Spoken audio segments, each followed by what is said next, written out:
All right. So we talked about the circular flow model, which is one of the simplest models in economics, where there is there are two markets, the product market and then the resource market, and then there are two economic agents, the firms and the household, and the internal or the clockwise interaction means that household spends in the product market, buys all the finished products, your laptop, your shoes, and everything here. And then in return, that becomes a revenue. So the expenditures from the household becomes a revenue for the firms, and then the firms also have to pay wages and interest for to the household, and that becomes income to the household because the household own the resources in the resource market. All right. The outer interactions were also discussed. We did a few examples, and we also talked about the fallacy that association is causation. And it's a fallacy because not all associations are causation. Not all correlation can be considered causation. And we have to be very careful in making that statement. Um, we talked about a situation where you observe that in the winter trees are falling and the leaves of trees are falling, and therefore you might conclude that um, fireplaces here cause trees leaves to fall. And if you just look at that relationship, you may see that the increase in fireplaces means that trees have fewer leaves, right? So fewer leaves increases. This is a positive relationship between two variables here, fireplaces burning and fewer trees having fewer leaves. But if you don't consider the third variable, which is also called the omitted variable bias, or a variable that has not been taken into consideration during this relationship, you might say that, yeah, fireplaces causes trees to have fewer leaves. And if that is the outcome of your research as an economist, you may inform policy work. And as a result, the government may, or the local government, whatever you're researching on, may say that, okay, now because fireplaces or more fireplaces causes trees to have fewer leaves, now let's reduce the use of fireplaces. And that will be a wrong conclusion, which is based on your work. So economics is a serious business, right? If you don't take your time to observe all the variables in question or that might affect the relationship, then you may be causing more harm than most professions could do, right? For instance, as a health economist, or let's say you are working in a health sector as an economist, and your result, you make a fallacy, a fallacy that there's a relationship between maybe taking a particular drug and birth rate or birth effect. Policies may be done around that conclusion, and that may lead to a very bad science. Some of the problems that may lead to a fallacy that association is causation, maybe due to reverse causality. We talked about that, where you want to find maybe what is the effect of this is how we do it of X on Y. Let's say what is the effect of Medicaid expansion? This can be like a Medicaid expansion policy. Do you know what a Medicaid is? Medicaid expansion is? Who knows what Medicaid expansion is? Or Medicaid?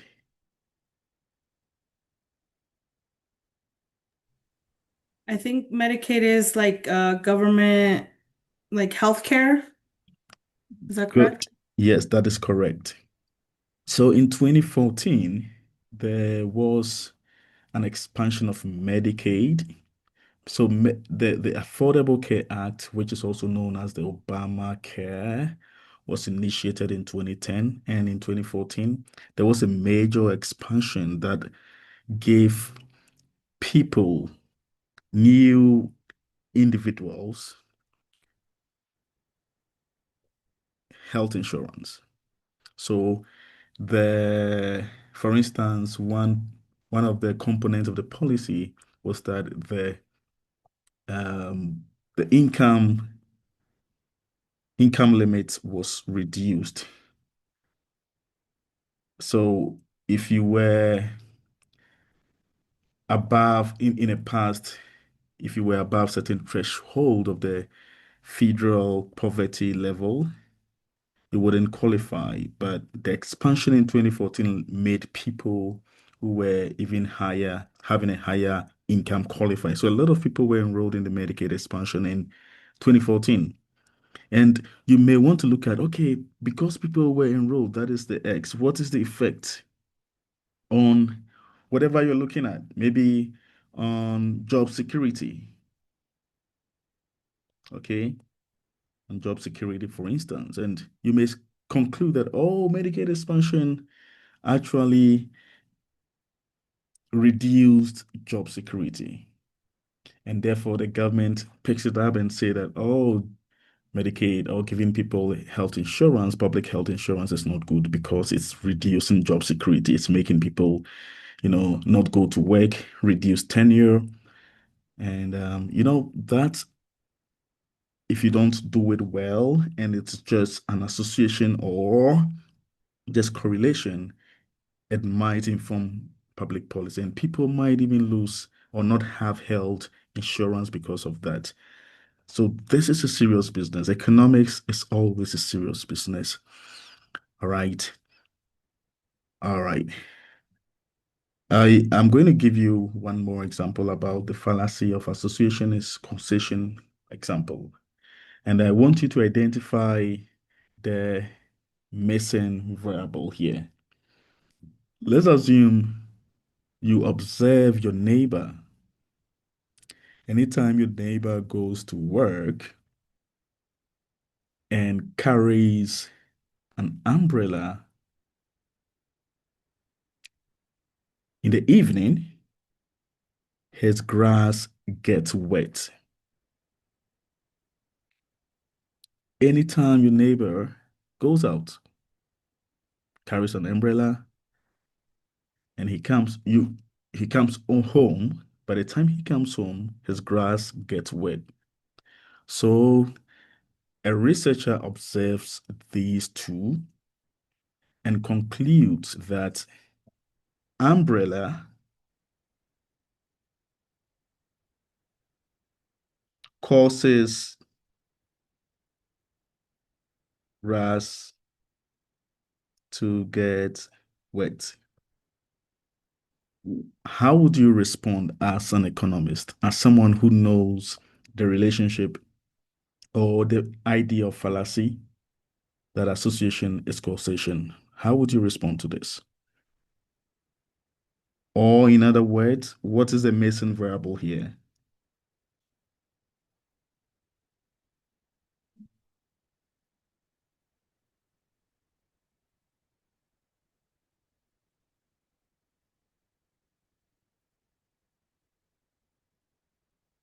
So the missing variable here will be the rain, right?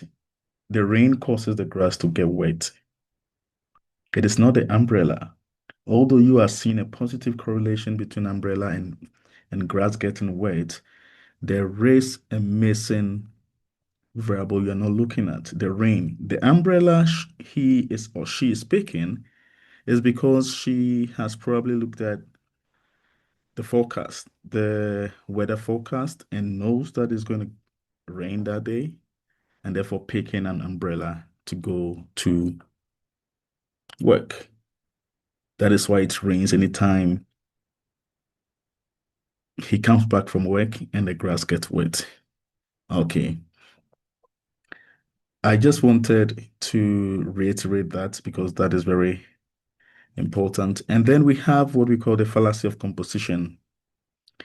It is the incorrect belief that what is true for the individual or the group, small group of, the whole group or the part is true for the whole group or the whole. Okay. So it is not always possible to predict what would happen to the group as a whole. This certain event is true for an individual.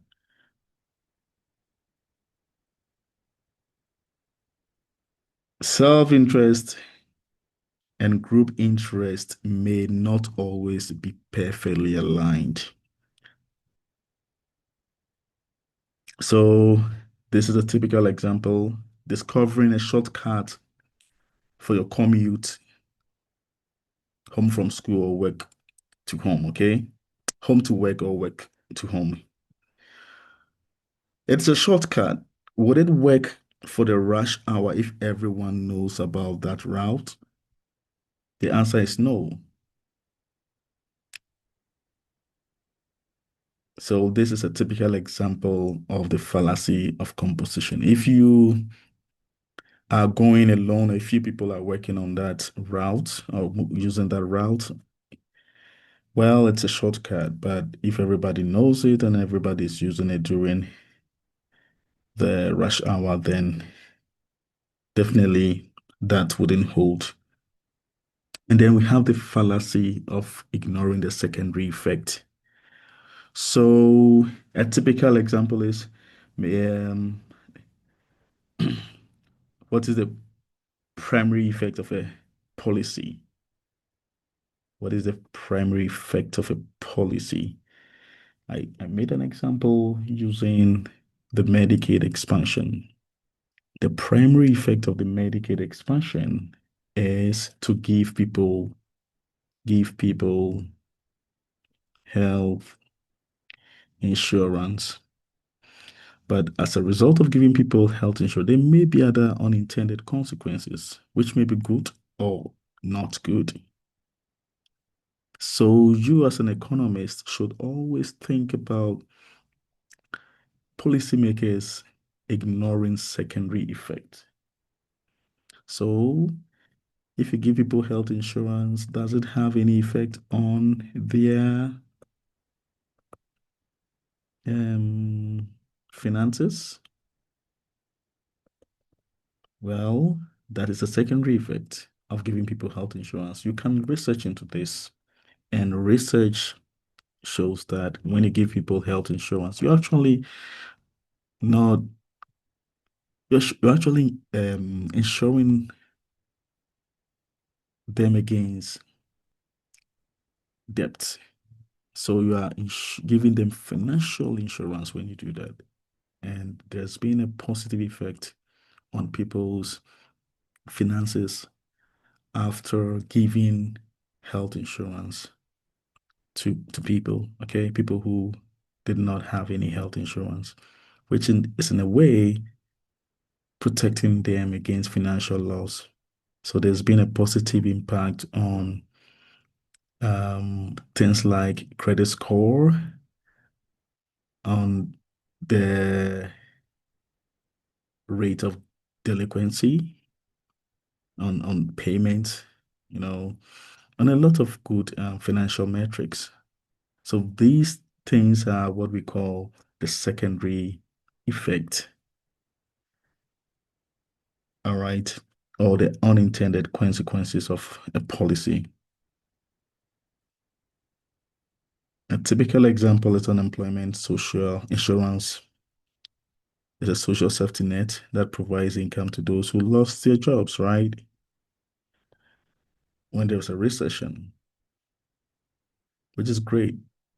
The intended consequences is to give people health insurance, but there may be some people who might want to game the system and therefore would not work or don't want to really work and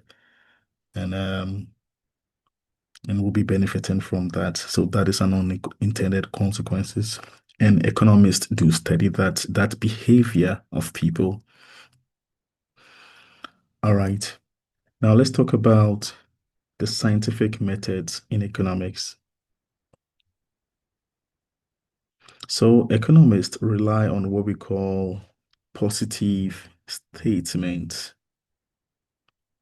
and that is used to create theories and be objective in their research. Okay. Positive statement means that that statement can be tested to check whether it is correct or incorrect. Can it be supported or rejected by fact checking? If the answer is yes, then it is a positive statement. If the answer is no, if no, then we say it's a normative statement. So a typical example of a positive statement is that the current unemployment rate in June 2023 is 3.4% nationally. It is a positive statement because it can be verified. When you say that a higher interest rate lowers private investment, it is also a positive statement because it can be verified. Can use data. On the other hand, a normative statement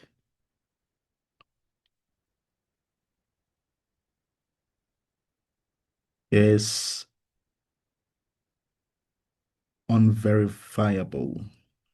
So policymakers, politicians especially, often rely on normative statements to implement policies or justify any socio-political action. So you hear a lot of statements going around that cannot be verified. They are just what we call in economics normative statement. For instance, everyone should have a life insurance policy. Well, that may be true or not. It can't be verified. So that is what we call a normative statement, right? It doesn't argue any cost or benefits of the policy using variables that can be tested. Instead, this statement is an opinion, it's a value judgment. That is what we call a normative statement. Let's check this example. Environmentalists have continually argued for the use of alternative fossil fuels to generate energy.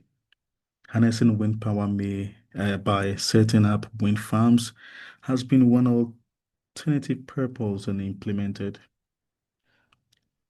As it is now known that windmills can harm migratory birds and the local bat population, we could say that environmentalists have committed the following. So, this is how you look at it. First of all, there was an argument that fossil fuels generate energy. When you're able to harness the wind power by setting up wind farms, then that is great, right?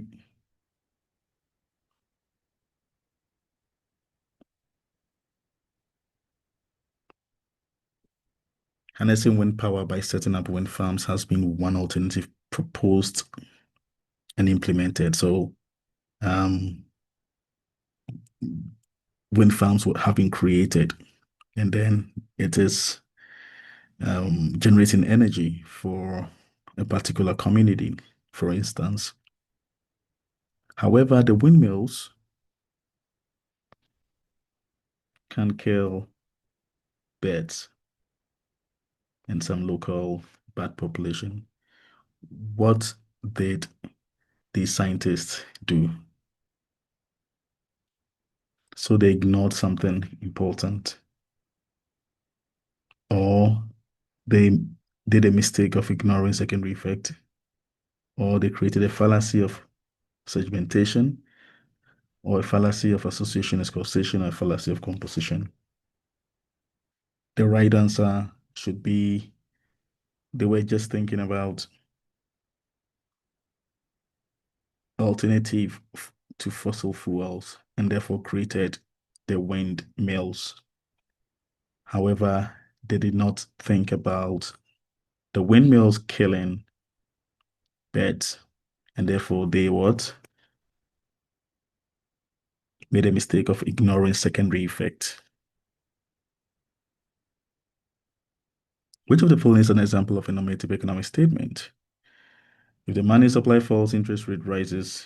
This can be checked, verified. Therefore, it is not a normative statement. Teenage unemployment would be lower if there were no minimum wage. Well, yes, this can be verified. The quantity of shares sold increases as the price of, yes, this can be verified. The federal government total spending should be reduced. This is someone's opinion, and therefore this is a normative statement. If interest rates go up, then fewer buildings will be constructed. Yes, this can be verified. So the right answer is this guy here. It's someone's opinion. Now let's look at the difference between micro and macroeconomics. Macroeconomics, macro, I think I talked about it last time, is a study of the overall aspect of the economy. So unemployment rates of a region, total production of a nation, right? Microeconomics study the particles of the sea sand, the sand in the shore, seashore. It is the study of individual units that make up the economy. So when you're going to talk about, you're going to see profit maximization decisions of a firm, which goods or products will be bought by households when they have fixed budget and stuff like that. We are going to focus on this one. All right. The appendix material has been considered the last time, the first day we met. So we move on to chapter 2. All right. Any question before we move on?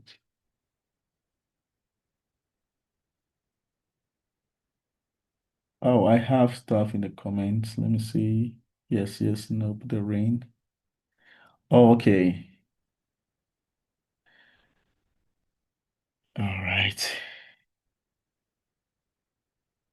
Now, we want to talk about the concept of opportunity cost and the production possibility frontier. And these, you're going to see that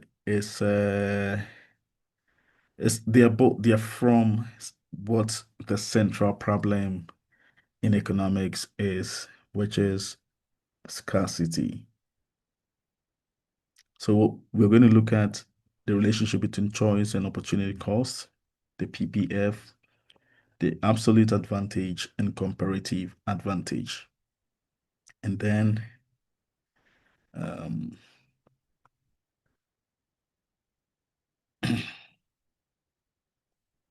do some small computations. Right. Now, what is an opportunity cost? If you remember the definition of economics, we defined economics as the A social science that studies the relationship between ends. It's a social science that studies human behavior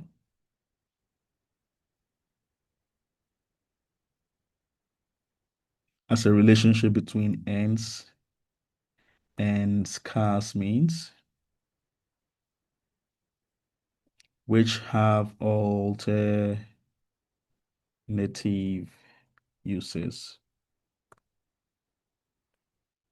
That is our definition of economics. And we're going to see that the whatever we're going to talk about will come from this definition. Now, opportunity cost arises because of the relationship between ends and scarce means. So it's because we have this relationship, individuals must make a choice. They must choose between competing alternatives because resources are very scarce. All right. And therefore, opportunity costs come in. It is the value of the best alternative forgone when an item or an activity is chosen. So, what you give up, essentially, what you give up to get what you have chosen. What did you give up? That is what we're looking at, the next best alternative. So, if you're reading this lecture now, that means that you're spending time to do so, right? You sacrificed something. So the value of your time becomes the opportunity cost. Remember, the value of your time is subjective, meaning it's different for everybody. So that is the idea of opportunity cost. Let's check our understanding. Um, suppose, as an example, if you were not reading this note, you would be working part-time at a coffee shop at an hourly wage rate of $15. Then if you spend 2 hours reading this note, what is your opportunity cost? The opportunity cost will be the value of what you are giving up. Since your highest valued alternative to reading notes is working, the total opportunity cost of reading this note for 2 hours will be the 2 hours that you didn't work. So the 2 hours, if you were working, you would be paid $15 per hour, which is $30 lost wages. So that is the opportunity cost. In our calculation of opportunity cost and in economics, we look at two main types of cost. The explicit cost, which is the actual payment or the monetary transaction. And then we have the implicit cost, which is mostly the opportunity cost of the income foregone. So the total opportunity cost is always going to be the explicit cost plus the implicit cost. Let's see an example. You spend $12 to go to a movie theater to watch 2 hour movie. You could be working at your hourly wage job, which pays $15 per hour. We want to calculate the opportunity cost of your decision to watch that movie. Now, the opportunity cost will be you watch that movie, what did you forego? So one, when you watch the movie, you could be working for 2 hours because you spent 2 hours watching the movie. 2 hours times the $15 you could receive, which is what? $30. Two, now How much did you pay for the movie? You paid $12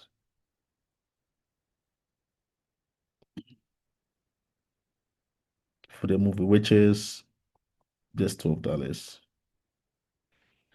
Now, total, you're going to have $42 here.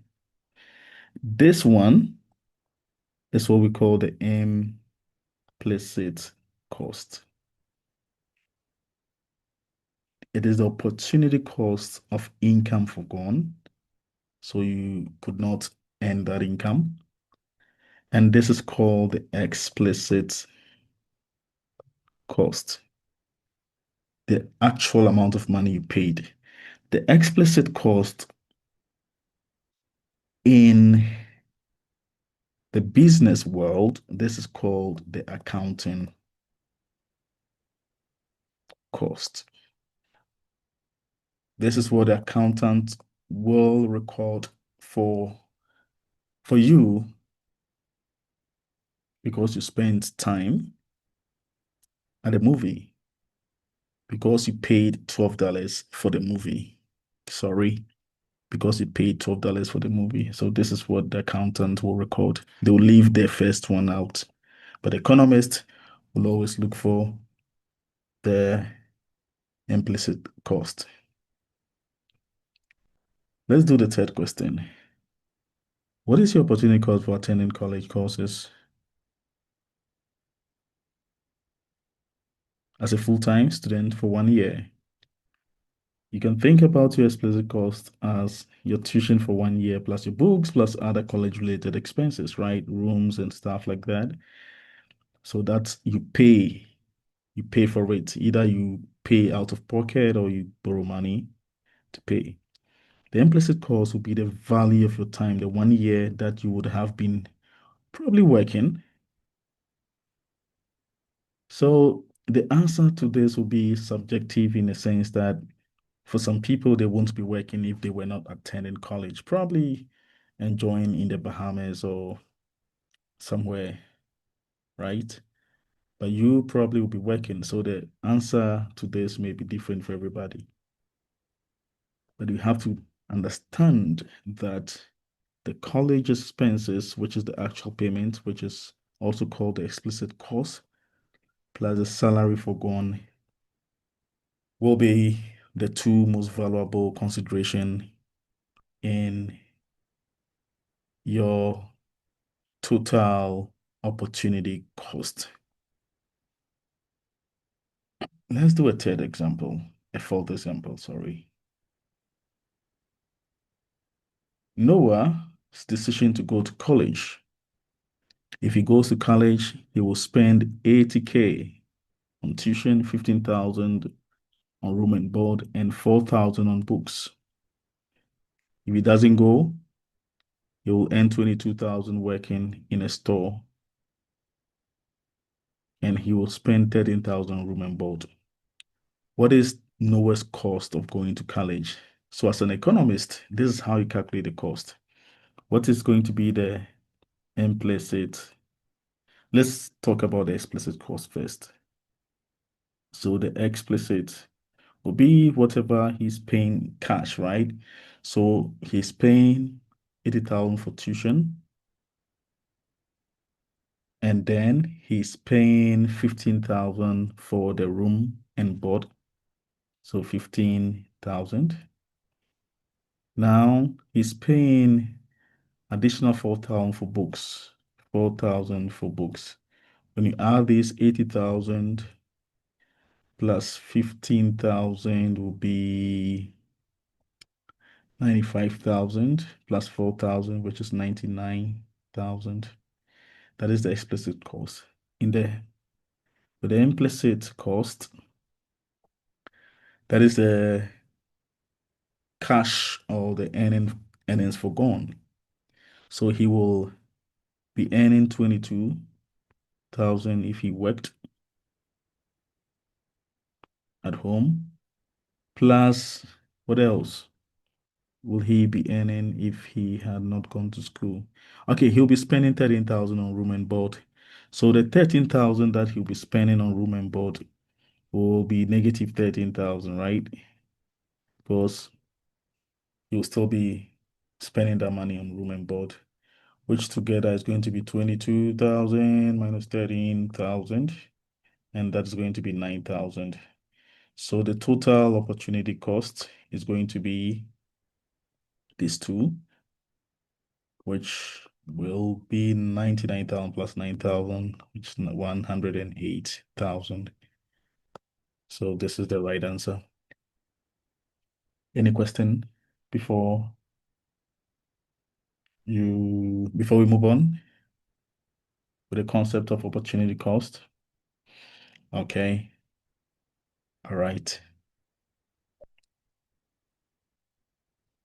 Now we want to move on to the PPF, which is the production possibility frontier. And with that, I'm going to quickly um,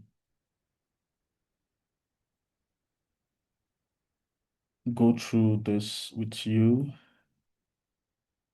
about the PPF, and then we'll come back to the notes. Can you see my Word file here? Can you see my Word, the empty space? Yes. Okay, good. Now, we're going to talk about the PPF, which is the production possibility frontier. So this is just showing you like one of the quadrants, that is the first quadrant in a Cartesian plane, but it's showing you the combination of goods, two goods, let's say good X and good Y, that an economy or a country can produce efficiently.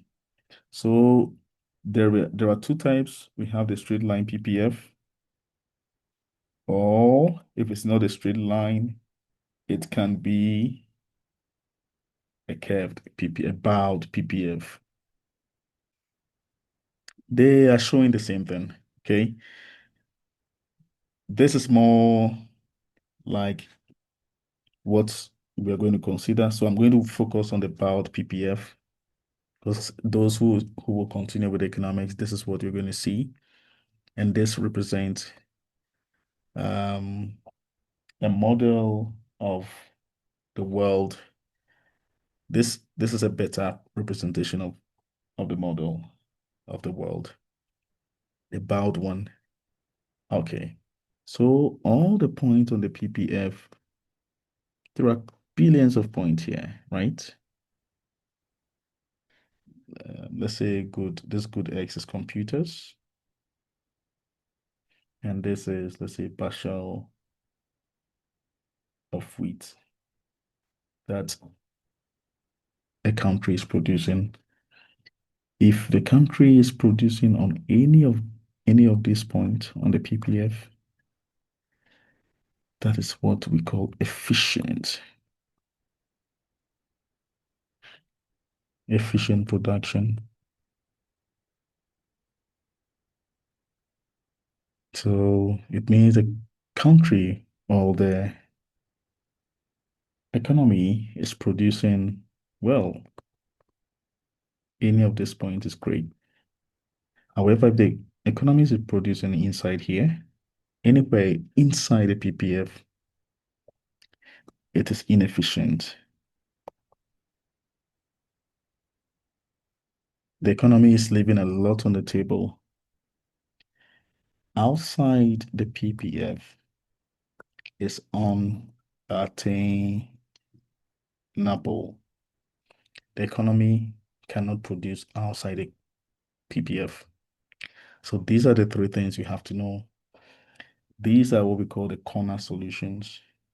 This means here, these are the corner solutions.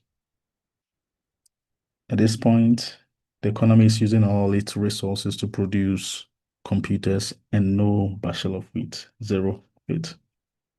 At this point, the economy is using all its resources to produce bushel of wheat and zero computers. And these are the corner solutions.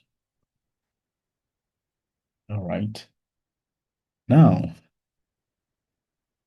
that we know the inefficient point, unattainable point, and efficient point, let's go back to the note to help us understand. Now, um, the PPF is a simple model designed to depict the production capabilities of an economy given current resources. So it's simply a graph, okay, just like I drew, that show all the efficient combination of two goods that can be produced in an economy using its current endowment of resources and the current state of technology efficiently. So there are some assumptions that we have to look at. There are only one is only two goods are being produced. The economy's resources are fixed in quantity and quality in this time period that we're considering. Production takes place over a given time period, and the availability or the available technology is also fixed. And finally, the rules of the game are constant as well. It doesn't change. Now, um, we want to look at computers and wheat, okay, as the two products or goods being produced in the economy. And then we want to look at the labor hours in the available in the economy. There are 40,000 labor hours, which of course you can interpret that as the resources that will be used to produce the computers and the wheat. Given the resources available and the products that we want to produce, we want to look at the rates of production. So it takes 50 labor hours to produce computer. So 50 C to pro 50 hours to produce computer. And it takes only 10 labor hours to produce wheat. So this is the rate. This particular PPF, we know that there are two products. There is only 40,000 available in terms of resources. And we know the rate, 50 hours for computer, 10 hours for wheat. Now we want to look at a table that shows the PPF. Now let's consider only this part of the table.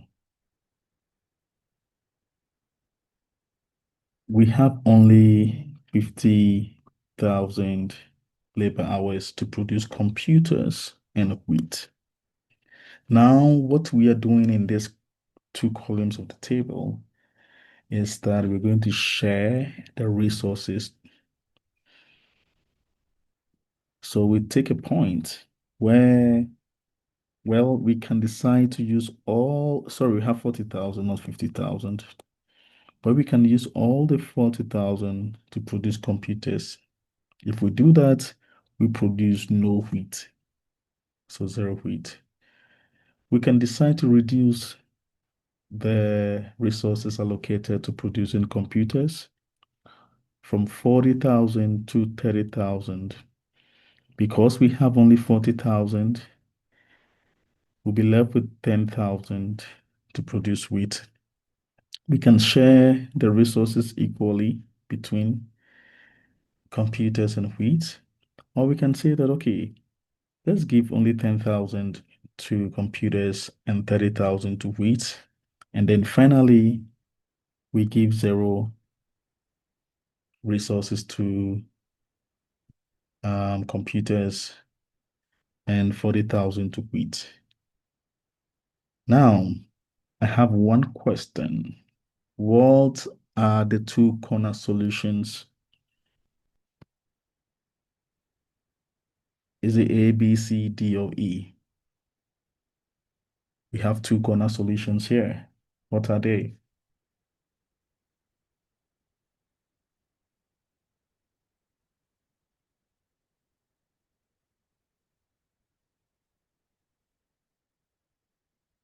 Remember, a corner solution is where you allocate all the resources to produce one commodity and no resource to produce the other. So we have A and E to be the corner solutions. Now let's focus on the second part of the table, this part. Now, if we decide to use all the 40,000 to produce computers, then we will be able to produce 40,000 over 50 computers, which is 800 computers. Remember, it takes 50 hours to produce a computer. So if we have 40,000 hours, then we can produce only 800 computers.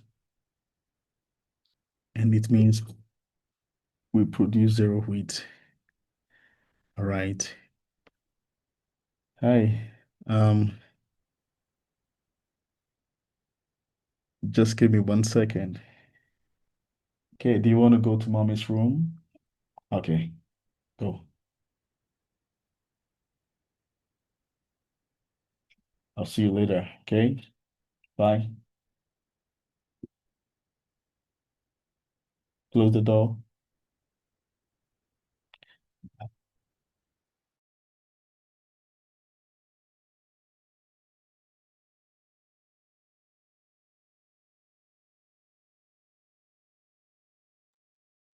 All right. So if we are producing 800 computers, it means we are producing zero wheat because we are spending all the resources on producing um, computers. So we have for the XY coordinates, we have X to be 800 and Y to be zero, given that X is computers and Y to be wheat. Do you understand? Do you understand this?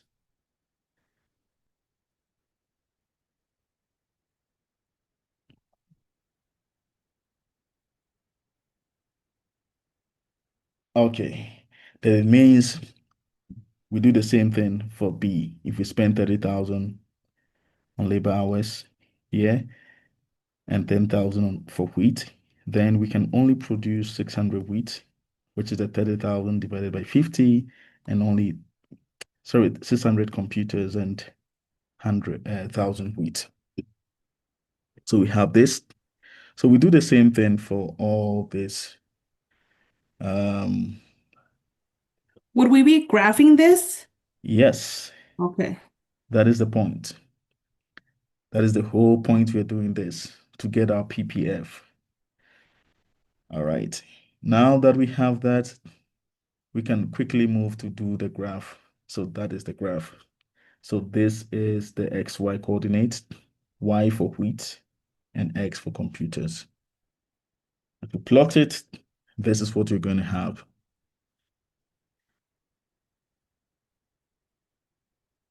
All right. Now we just transferred these ordered pairs onto an XY graph here. So for instance, the 400, 200 here, this one is 400, 2000, sorry, not 200. So 400, 2000 here. So when you plot it, this is what you have. Now given this, there are a few questions you can answer. The first question is, Can you produce 400 computers and 1,000 wheats in this economy? So you try to go find 400 computers. So where is 400 computers? This is it. And then 1,000 bushels of wheat, 1,000 bushels of wheat. So this is point I. Can you produce this? Oh, sorry, I have a question.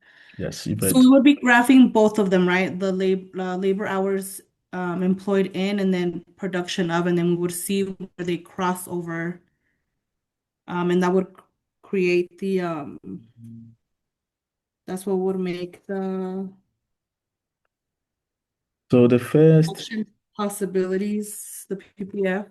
yes, you Okay. only graph these X and Y. So we have 800, 600,000, 400, 2,000, 200, 3,000, and 0 and 400, 4,000. Oh, okay, I see. These are the coordinates. You have to plot these. Can you Okay. plot these? Yes, you can. We So did we that would only one. plot the production of, not the labor hours employed. No, the production of, because the PPF is the production possibility frontier, Oh, yes, yes, yes, yes, yes. not the resource Right. frontier. Okay. All I right. see. So only Yes. the production of good. So the question again is, can you produce 400 computers and 1,000 units of wheat? And the answer is yes, you can do that. This is the point. 400 units of computers, 1,000 units of, yes, you can do that. But that is an inefficient point because it is within the PPF. It is here. Any point here is inefficient. So the point inside the PPF means that if you produce that point, you will be left with a lot of resources. Let's see, how many resources would you need to produce 400 computers? That will be 400 times what? 50, right? Is that right? Resources needed. Sorry, 400 times what's 50? How many? The question is, how many resources do you need to produce computers? And we know that is 50 here. So if you are producing 400 computers, then how many resources did you use to produce the 400 computers? The 50, right? So what is 400 times 50? That will be 20,000 for computers. You spend 20,000 of your resources. And at the same time, you spend 1,000 of your resources to produce, sorry, you only produce 1,000 bushels of wheat. So producing 1,000 bushels of wheat, you spend how, it takes 10, right, hours to produce wheat. So that'll be 1,000 times 10. That'll be 10,000, right? So total resources spent is 20,000 plus 10,000, which is 30,000. How many resources do you still have available? Remember, only, you have 40,000 labor hours. In producing at L, you've spent 30,000, so you have 10,000 unused resource. That is why we say it is inefficient to produce at this point. Does it make sense? Um, I hope it does. So this is what I explain here. Now we can ask ourselves another question. Can you produce 600 computers and 2000 wheats? 600 computers is here, 2000 wheat is here. So where do they meet? They meet Above at the the, graph. I'm sorry, say that again, Yvette. Above the graph, like above the line. Yes, above the line, which is G. And if it's above the line, we say it is what? Unattainable, right? Unattainable point. You can't. You can't produce there. Why? If you are an economy and you want to produce 600 units of computers, 600 units of computers means that you have to spend, is it 50 hours on each computer? So how many resources will be used? What is 600 times 50, which is going to be 30,000, right? Now, you're producing 2,000 wheats. If you produce 2,000 wheat, 2,000 wheat, you have to spend 10 hours on each of the 2,000 wheat, which is going to be what? 20,000. In total, the resources spent will be 50,000, but you only have 40,000 available. So you can't produce above, anywhere above here, you can't. Remember, one of the assumptions is that the resources are scarce, right? The resources are scarce, and therefore you can't. So we say this is unattainable. All right, this is what I explained here. But you can produce any point on the PPF. On the point on the PPF, all resources are employed, production is efficient, and there is no way to produce more of one good without giving up the other. So this is what it means.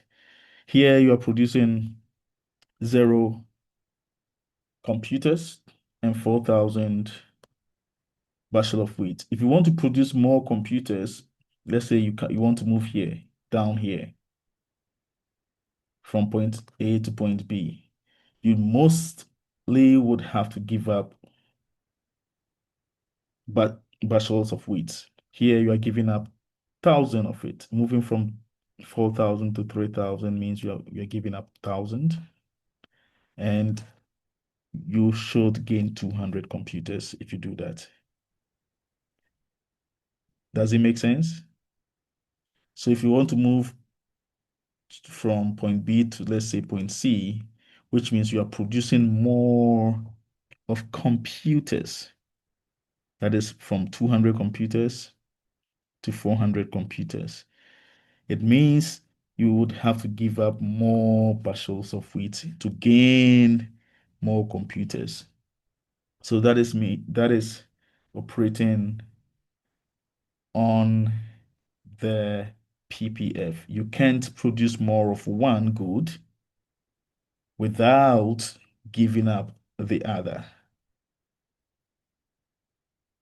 All right.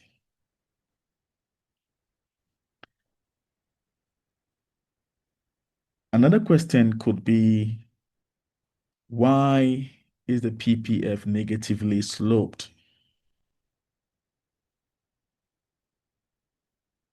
And the reason is what we just discussed.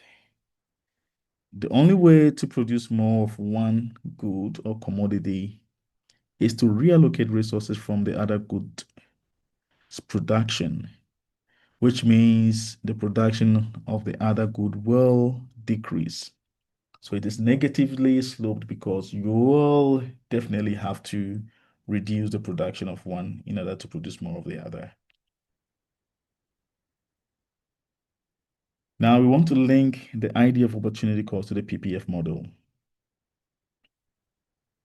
we know what the opportunity cost is. This is the link. The opportunity cost of producing a unit of good X is always going to be equal to the unit of good Y sacrificed divided by the unit of good X gained. Note the relationship here. If you want to find the opportunity cost of producing X, then below it, you are looking at good X gained, and then good Y lost, sacrificed. All right. Um,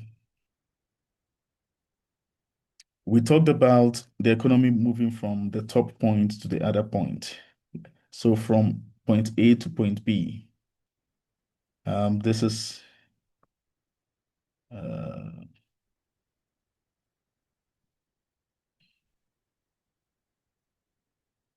we can move from this point to this point, like go up here. If we are going up here, what are we losing? We are losing computers, right? If we move from this point to this point, to this point, to this point, to this point, we are losing computers. If we move down, what are we losing? We are losing wheat. You see? So wheat is going. Now let's go back to this. Um, at point A, the economy is producing 800 computers and zero wheat, which is at this point in the original graph, right? At point B, the economy is producing 600 computers and 1,000 wheat. This is the point. So we have point B here. So A, we have 800 and zero wheat. B, we have 600.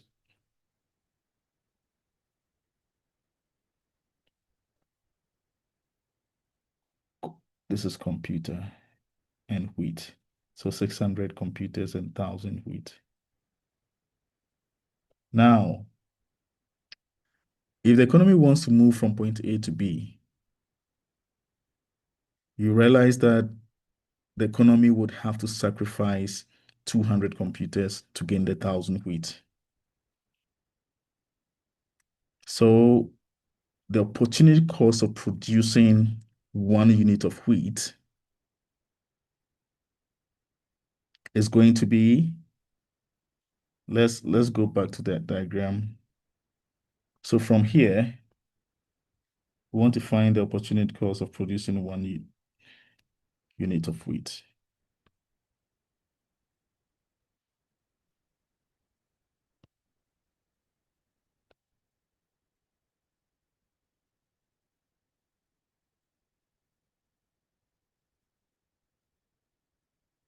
So we said the idea of opportunity cost of good X is equal to good Y lost divided by good X gained, right?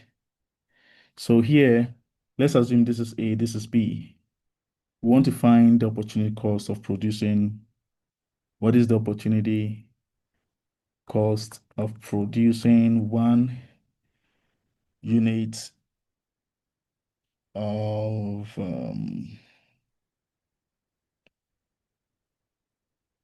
wheat? Or let's go to the original question. I think it's better. So the opportunity cost of producing 1,000 wheats, we know that that is 200 computers, right? This is the meaning. You are moving from A to B. You give up 1,000 wheat to get 200 computers. So here, what are you losing? You're losing wheat. So 1,000 wheat lost. divided by what gained? 200 computers gained. And therefore, when you see this, what are you looking at? You're looking at the opportunity cost of producing computers, right? So this is opportunity cost of computers. When you reduce this to 1, if the denominator gets reduced to 1, then we are looking at the opportunity cost of producing one computer. So let's do that. If you divide this by 200, we have 10 divided by 2. So we can have 0. Or half divided by 1, which is 0.5 wheat over one computer. Again, this will be the lost. Why good while lost, but we are looking at the absolute value. So the opportunity cost here of producing one computer is 0.5 wheat. That is what it means. Does that make sense?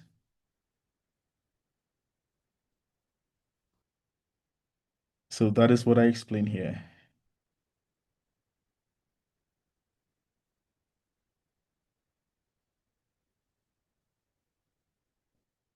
Here, we are looking at the opportunity cost of producing one wheat.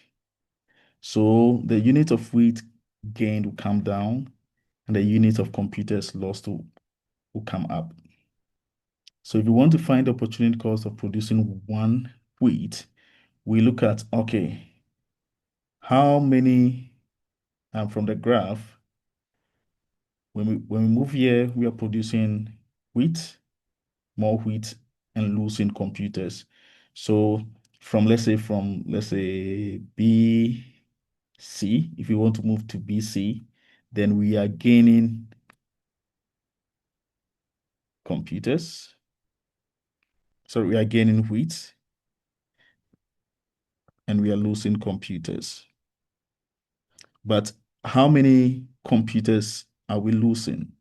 If we move from B to A, we are moving from 800 computers to 600 computers. So we are losing 200 computers divided by, we are gaining 1,000 wheat. So the absolute value of this is going to be 0.2 divided by 1, which is the opportunity cost of producing one bushel of wheat, which is 0.2. So you have to give 0.2 computers to gain one wheat. That is the idea of opportunity cost. So that is what I explained here. If you want to move from A to B, B to C, C to D, I calculate all the opportunity costs here. Okay. The same thing applies if you want to move from B to C, the opposite direction. So this is the time to go and practice these and make sure you understand them, because these are things that I'm going to ask you. Okay. When we meet again, which is on Wednesday, we'll talk about the BAL PPF more, which we have already discussed, but we'll just do a few examples and we will end this chapter and then we'll move on to the second part of the chapter 2, which is similar. If you really understand this, then everything here will be quick and easy. All right. So the part 1 of the chapter 2, do you have any question with what we've done so far?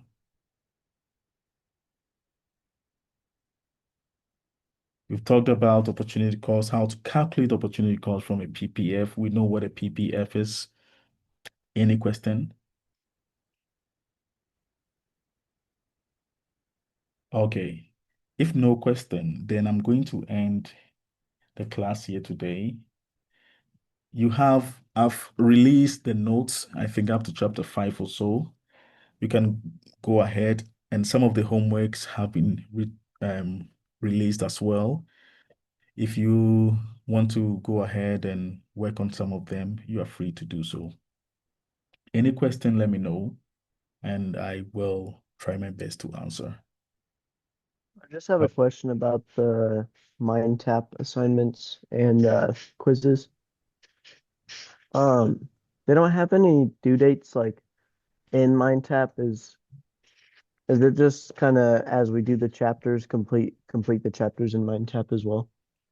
yes, I decided not to add due date because basically you are supposed to submit everything by the 12th of May.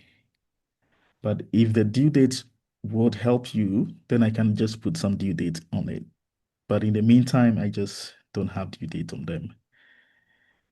Okay, so Be- it's self-paced for the most part. Just try to do them as we go. Yes, yes. Okay, Don't and then wait it's until the last day yeah, to do it, but make yeah, sure you do it every time.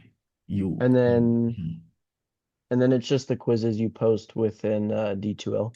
Yes, for now. Okay, and that's it for stuff to turn in then. Yes. All right, that's all I have then. Okay. Thank you. You're welcome. Have a good night. Have a good night, everyone. I have a question. Okay. So I saw that there was quizzes on MindTap. Are we not doing those anymore then? We are doing them. And The the ones on the quiz list on on D12. yes. Both of them. Okay. Sounds good. Thank you. You're welcome. Have a good night. Have a great night.